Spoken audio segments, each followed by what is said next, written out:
What is your perspective on yarders? Yarders, also known as backyarders. You know what? Everything, there's a place for everything. There's a place and time for everything. I know that a lot of people in this business try to paint yarders as the bubonic plague of professional wrestling. But ultimately, I guess maybe a more aptly to put it would be the chicken pox of pro wrestling, because everybody had it in their youth. Maybe not everybody. I never had the chicken pox, so I'm probably going to get it now. But yeah, everything has its place. There isn't a pro wrestler, a promoter, or anybody else out there that's been anything. I mean, unless you basically did things like you just walk into the business one day and say, I want to be a professional wrestler, and you're a bodybuilder. There's no way you didn't pull out a mattress somewhere along the way, wrestle in your basement, or put some rope on some stakes in your backyard and pretend it was a wrestling ring. I mean, everybody has done it. Hit a brother in the head with a pillow, pretending it's a chair. Stuff like that. I mean, it's one of those things where I think too many people out there play all high and mighty, and they're on their high horse about the whole thing. And ultimately, if it wasn't for yarders, I think we probably have a quarter the amount of professional wrestlers out there that we did. I'm not necessarily saying that that's a bad thing in a lot of ways, because I think there's probably a lot of people that get into the ring that shouldn't be in the ring, and I know that we've had many in our own ring that probably never should have been in the ring. But ultimately, it isn't the bane of the business that there's backyarders out there. But I do firmly believe that being a backyarder, being a backyarder and then thinking you're a professional wrestler, there's a problem with that. Being a pro wrestler is a lot more than just knowing how to do a flip on a trampoline. I'm not a pro wrestler, so I'm not going to talk like I am.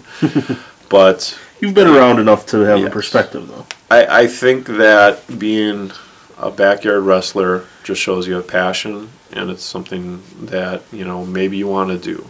And any of the yarders out there that are actually interested and want to be involved in professional wrestling, please, if then go about it the right way. I know there aren't a whole lot of avenues of opportunity when it comes to becoming a professional wrestler. It's very limited.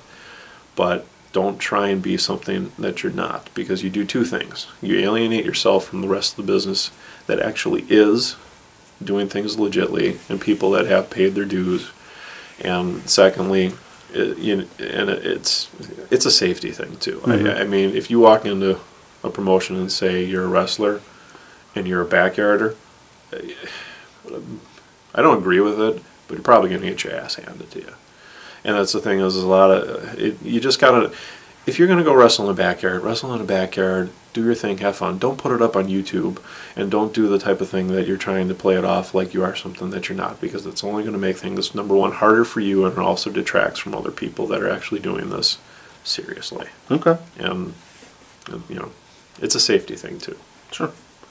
Well, and in addition to that, what do you have to say about the dealings with people in the past, be it 2003 or even more recently, where they've had a backyard background and they kind of have a little bit of an attitude about, they learn the bare minimum and they think they're just good enough?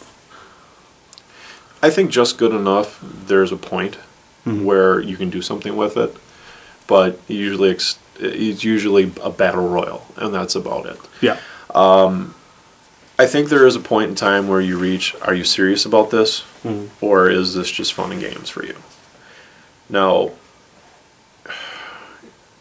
you don't see people that go out on a Friday night to a bowling alley and go bowl with their friends and do some of the stupid stuff that they do, and sometimes even get kicked out, throwing a bowling ball through the ceiling tiles or doing the stupid underhand. Any of those people that sit back and say, I'm a professional bowler, you're not. Yeah.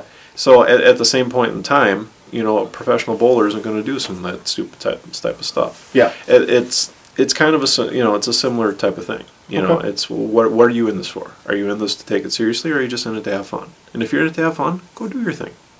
Even if you buy a ring, even if you have a ring, or you just have mattresses or gym mats on it. If you're just doing it for fun, just don't be stupid. Yeah. You know what I mean? Go have fun, but just do that. Don't try and book a hall and then set up a mattress and call it a wrestling show. Not saying anybody has done that anytime recently, Few stories. but and I think everybody out there knows what I'm saying is that you know there's a time and a place for everything, but don't Know what you are, essentially. Yeah. Don't pretend that you're not what you are. Yeah, and also don't pretend you've never done something either. Like, oh, I've never pulled a mattress out and wrestled on it. Yes, you have. You're not fooling anybody. We all have.